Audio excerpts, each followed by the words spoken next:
Monroe Doctrine. December 2, 1823.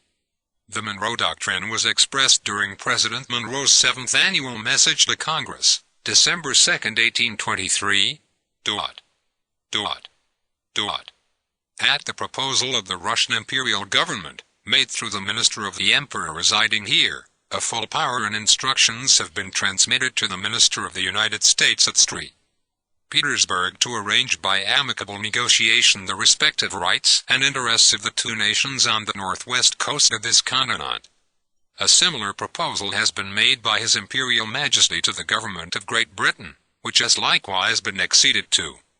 The government of the United States has been desirous by this friendly proceeding of manifesting the great value which they have invariably attached to the friendship of the Emperor and their solicitude to cultivate the best understanding with his government.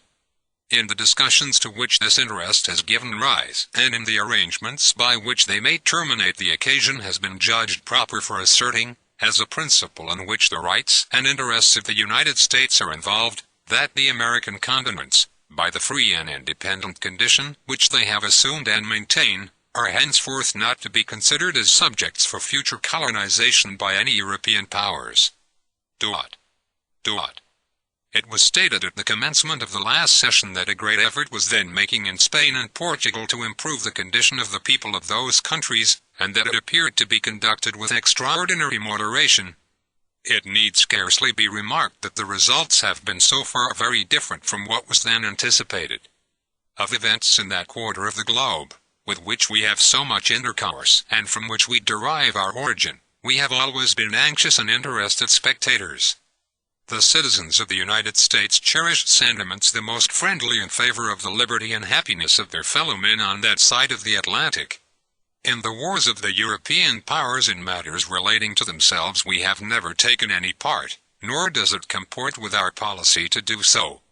It is only when our rights are invaded or seriously menaced that we resent injuries or make preparation for our defense.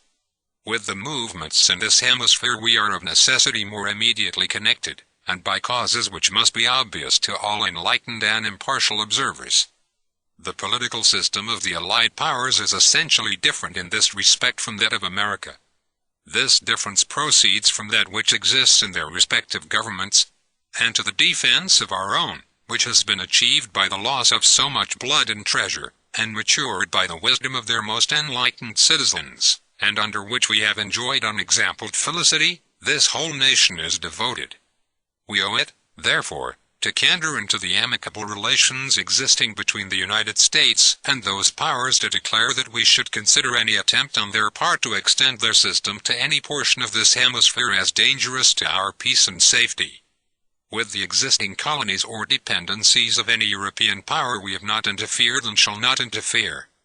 But with the governments who have declared their independence and maintain it, and whose independence we have, on great consideration and on just principles, acknowledged, we could not view any interposition for the purpose of oppressing them, or controlling in any other manner their destiny, by any European power in any other light than as the manifestation of an unfriendly disposition toward the United States.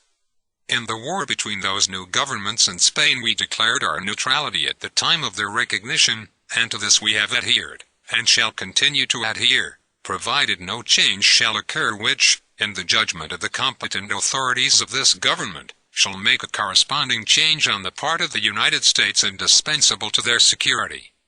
The late events in Spain and Portugal show that Europe is still unsettled. Of this important fact no stronger proof can be adduced than that the Allied powers should have thought it proper, on any principle satisfactory to themselves, to have interposed by force in the internal concerns of Spain.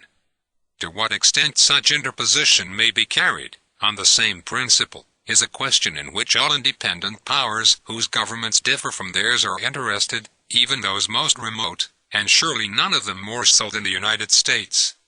Our policy in regard to Europe, which was adopted at an early stage of the wars which have so long agitated that quarter of the globe, nevertheless remains the same, which is, not to interfere in the internal concerns of any of its powers, to consider the government de facto as the legitimate government for us, to cultivate friendly relations with it, and to preserve those relations by a frank, firm, and manly policy, meeting in all instances the just claims of every power, submitting to injuries from none.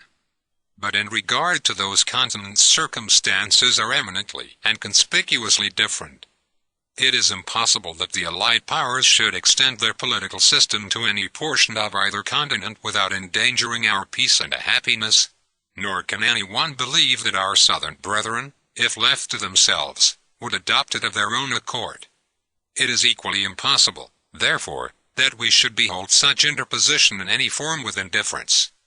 If we look to the comparative strength and resources of Spain and those new governments, and their distance from each other, it must be obvious that she can never subdue them. It is still the true policy of the United States to leave the parties to themselves, in hope that other powers will pursue the same course. Do it.